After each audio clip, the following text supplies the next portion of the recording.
Hey y'all, it's your favorite sweet girl Sam, and I am back being obedient one more time with another word for y'all. First off, happy belated Mother's Day to all the mothers, all my friends, all the women that helped raise me. It's too many of y'all, and I spent time with my mama, so today is the day I can say happy Mother's Day to y'all. Also, thank you guys for all your encouragement, all your likes, comments, the texts, the calls.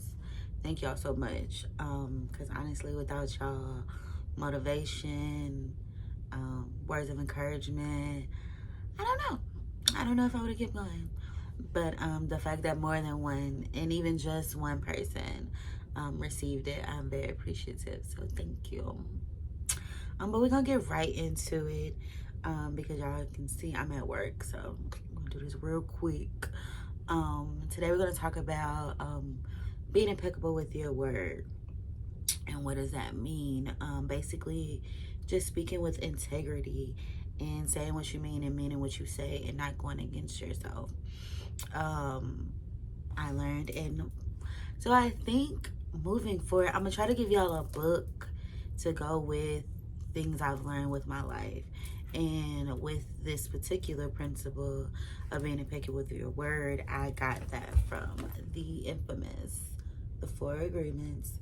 It is the best book ever, and it will change your life if you really adapt to the four principles. And it's not very big, but it's great, and it's repetitive in a sense because it literally wants to instill all these principles in you.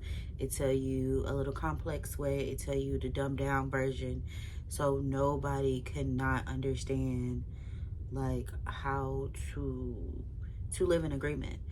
So check that out. But yeah, being impeccable with your word, like I said, is just saying what you mean what you say, speaking with integrity, and also not doing what you said she wasn't gonna do. Anything you say, I learned that your spirit doesn't know the difference between like what you really mean and what's a joke. So you got to be careful with your words and how you speak. Prime example, yesterday with my friend Dominique after church, just in casual conversation, she was just like, how you been? And you know, you just go with the, oh, I'm all right, just to kind of go through, you know, the motions. But literally I stopped myself and was like, no, I'm great. Like, I'm great. I can't complain. Like, life is well for me. You know what I'm saying? Like, I have my obstacles, but I've overcome them, and I'm learning to like confront them more often. So I don't have anything just weighing on me, you know. And I had to correct that verbiage like real quick, so it won't settle in that I'm just okay. Like, I'm not. So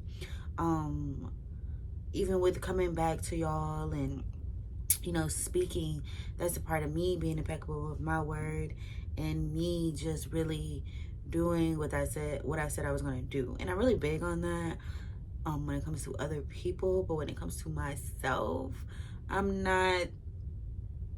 probably the biggest procrastinator in the self area. So I'm trying to do better, you know. But to push that forward, it's not only an agreement, it's literally a godly principle, you know. Proverbs 18:21, power of death is power of life and death is in the tongue. So if you speak negative, you're gonna feel that cloud, you're gonna see that cloud. If you speak positive, you're going to feel the light, you're gonna receive the light. And don't expect things to change in your life very fast. There will be very miraculous moments when you get better with your word. You'll start see things start changing a little faster, but it's not gonna come quick. You got to think about it as just like a seed. As long as you're good ground, you plant those good seeds, and you still have to water them, you still have to grow them, you still have to harvest them. So just take it one step at a time when you're trying to correct your speech.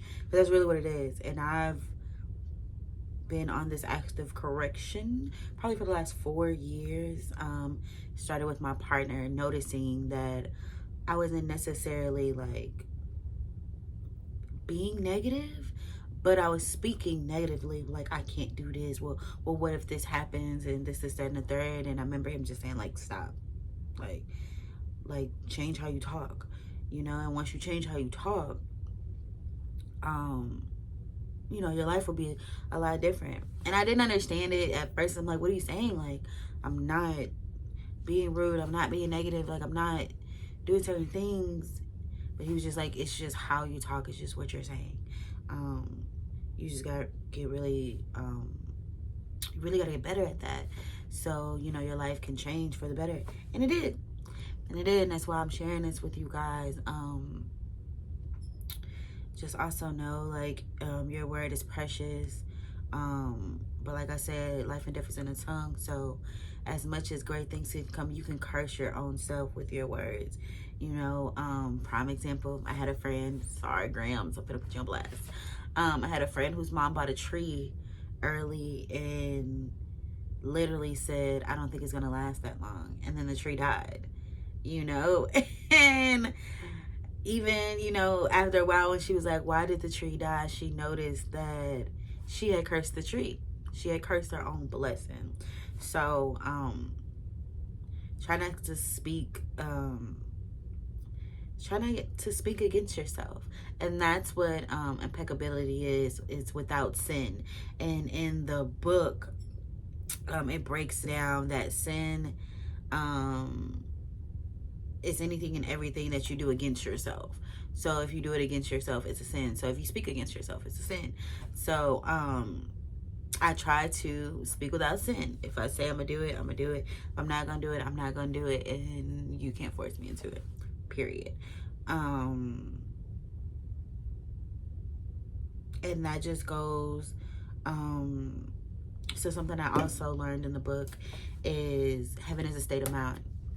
So with that, we learn in the Bible that what you bind in heaven will be bound on earth, and what you loose in heaven be loose on earth.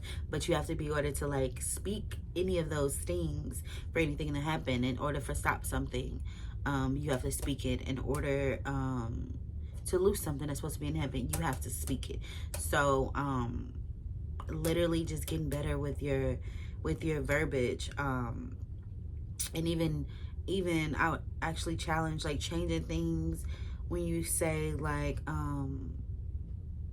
watch your word sequence. All that matters, your tone,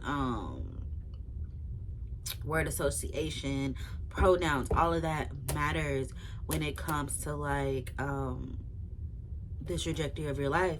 The Bible describes the tongue as like the rudder of the ship, and that little rudder still dictates, you know, how the ship moves, where the ship goes. And just take that same principle and apply it to your real life, and know that like as much as it's like the devil coming against you, it's actually you coming against yourself. You know, it's actually you speaking against yourself, and you didn't even know it was you because you spoke it so while ago, when it just came back around and hit you. So just be mindful of that. And that's really all I got, y'all. I just wanted to keep it short and sweet. And just say watch your mouth. Watch your mouth. Watch your mouth. And just know your words have power. Y'all believe in manifestation? Okay, well, learn that anything you say is a manifestation. Period. The good and the bad, it is a manifestation, if that's the, you know, universal term everybody use. But just know it's power. Just know you have power. And just know through time, through this journey, we will learn to speak better, to really identify the power we hold. All right. Like I said, this is all real, raw, and uncut. I don't be planning nothing. Because if I plan it, I'm not going to do it. So this is real church. You know, like I said, y'all never gone. Some of y'all might never walk in a church, but y'all will encounter me. And hopefully I am a good, godly representation. So until next time, y'all. See y'all later.